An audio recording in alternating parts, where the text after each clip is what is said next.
Ladies and gentlemen, good morning and welcome. We're very pleased to welcome the Maison Grand Seiko, and I would like to welcome on stage the president, Mr. Akio Naito.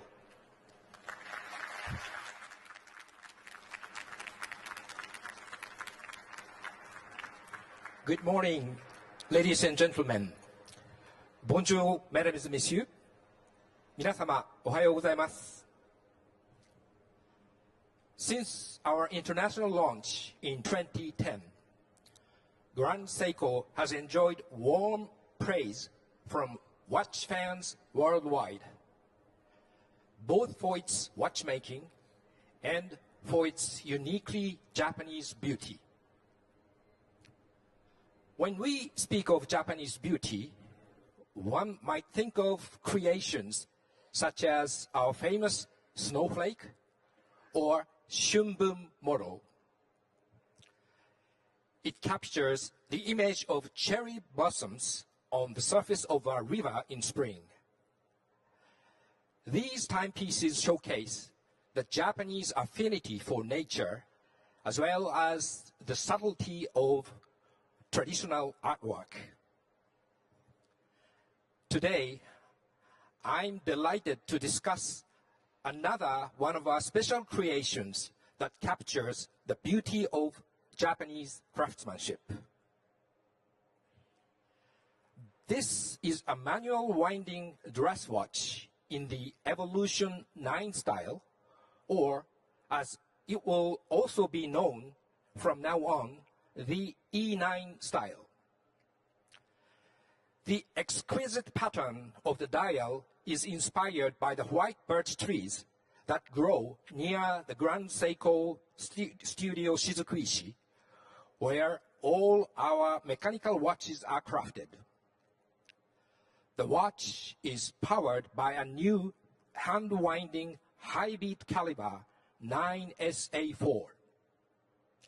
A distinctively Japanese feeling is expressed in every aspect of this new watch's design, as it demonstrates the harmonious interplay of light and shadow at the core of every Grand Seiko creation.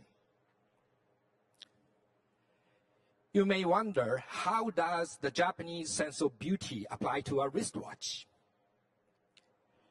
To explore that question, I have invited Grand Seiko's design director, Mr. Junichi Kamata, to share his insights about the design principles that underlie all Grand Seiko watches.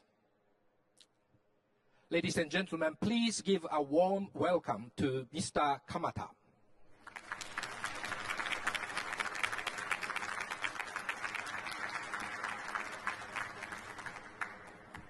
Hello everyone, my name is Junichi Kamata.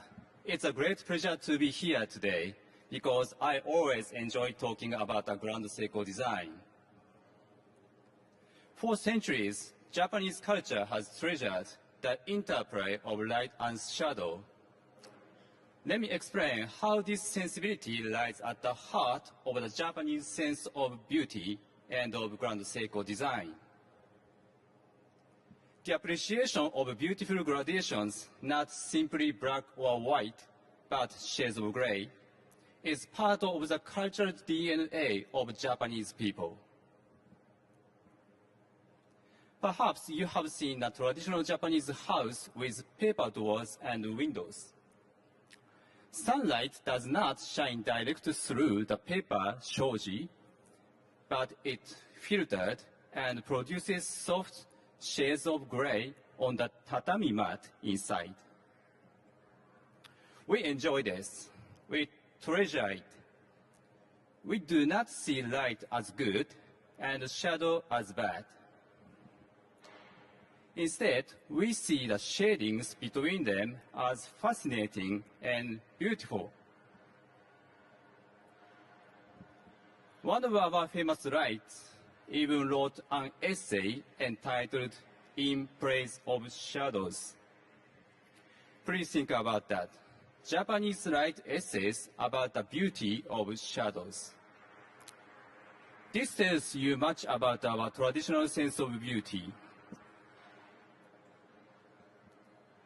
I mention these examples because Grand Seiko believes that each watch should have a unique sparkle based on the interplay of light and shadow. This idea formed the basis of the Grand Seiko style that originated in 1967 with the 44GS. That watch featured flat mirror surfaces and curved case size.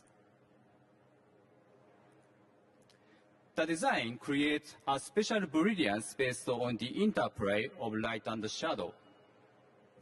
This is a part of the unique appeal of this watch. It also represents an essential part of Grand Seiko design philosophy.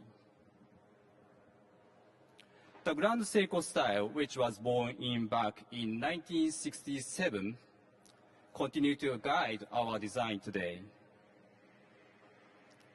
But the style is not static, not frozen in time. It evolves and it grows. Take the inline collection, for example. It incorporates curved surfaces which are both brushed and mirror polished. The top surfaces are not mirrored, as on the 44GS. The light reflects off the surfaces more delicately than the 44GS, creating a softer and quieter brilliance. This again shows how we design with light and shadow. Although the construction of E9 differs from the original 44GS, the way light and shadow flow across the case follow the same principles. Because our basic design philosophy is simple. Grand Seiko's approach to beauty can extend across many generations of watches. I would like to share something else that is very important to our design, a concept called mitate. Mitate is something like a metaphor. For example, you have seen pictures of a traditional Japanese rock garden. It is designed to represent the ocean, and the sand represents water, and the large rocks represent islands. This is mitate, suggestion instead of direct presentation. It has been central to Japanese art and culture for centuries, and it is key to our famous dial designs. Grand Seiko dials evoke a theme. They do not print a picture of the theme. Consider our latest creation, which is inspired by white birch trees. It is not a picture, but only a pattern designed to evoke the feeling of the trees. The same can be said about the snowflake or shimbun designs that Mr. Naito mentioned before. They are not photographic images of snow or cherry blossoms. They are expressions that suggest rather than showing. As a result, each user enjoys a slightly different perception of this image. Of course, the appreciation of light and shadow and mitate are not the only factors that make up the design traditions of Grand Seiko. Ever since our first watch in 1960, the brand has pursued high visibility, durability, ease of use, accuracy, and beauty. Our watch design must meet the highest standards in each of these areas. Only when all these criteria are met can we call a watch a Grand Seiko. People sometimes ask me, do the limitation of Grand Seiko design hinder your creations? I always say no, just the opposite. They open the door to greater creativity. You see, sometimes when we impose rules, our imagination expands and creativity grows. For example, I'm sure you all know a type of short poetry called haiku. Haiku must follow very strict rules, yet over the centuries, thousands of beautiful haiku poems have been written, not only in Japan, but all over the world. The limitation of haiku design do not hinder creativity. They actually enhanced it. This is a special creative expression I feel in the design of a Grand Seiko. It has been more than 60 years since the birth of the first Grand Seiko, but our passion creating watches inspired by traditional sense of beauty has not changed. It will not change. I hope I give you some idea of how a watch that is famous its cutting-edge technology can also combine century-old ideas of natural beauty. For me, as a designer, Grand Seiko is all about beauty. Thank you very much.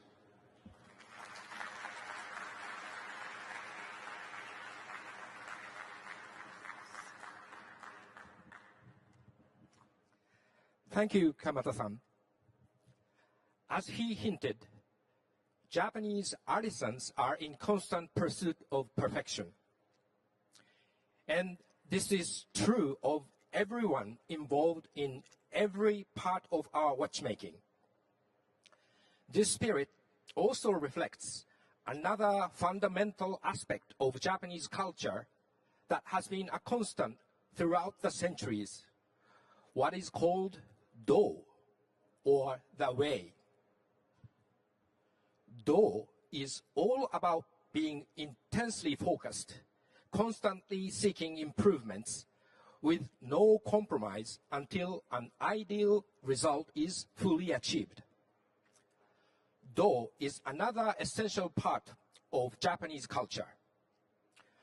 We can see it in arts as different as kendo, the art of the sword, sado, the Japanese tea ceremony, or shodo, Japanese calligraphy. This concept has inspired the development of Grand Seiko for over 60 years. Do inspires our watchmakers, designers, and craftspeople to continuously develop their skills and seek advances in every aspect of watchmaking. In that sense, Do is an integral part of Grand Seiko's identity. Therefore, we can confidently say that Grand Seiko is a true Japanese luxury brand that will continue to evolve. The most meaningful evolution begins inside.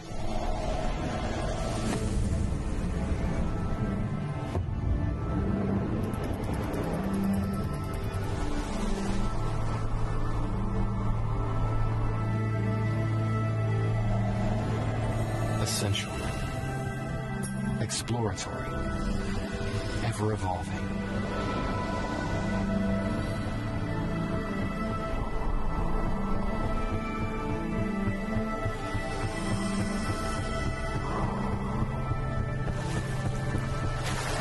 Our relentless journey, uniting craft and ingenuity to achieve something extraordinary.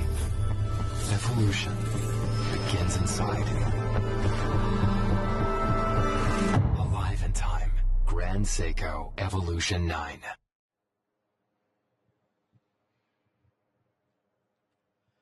In closing, I would like to say what a great honor it is to be here with you in Geneva. I would like to express our sincere appreciation to the organizers of Watches and Wonders for providing this opportunity to share a little more about Grand Seiko with you. Thank you, merci beaucoup, and ありがとうございました。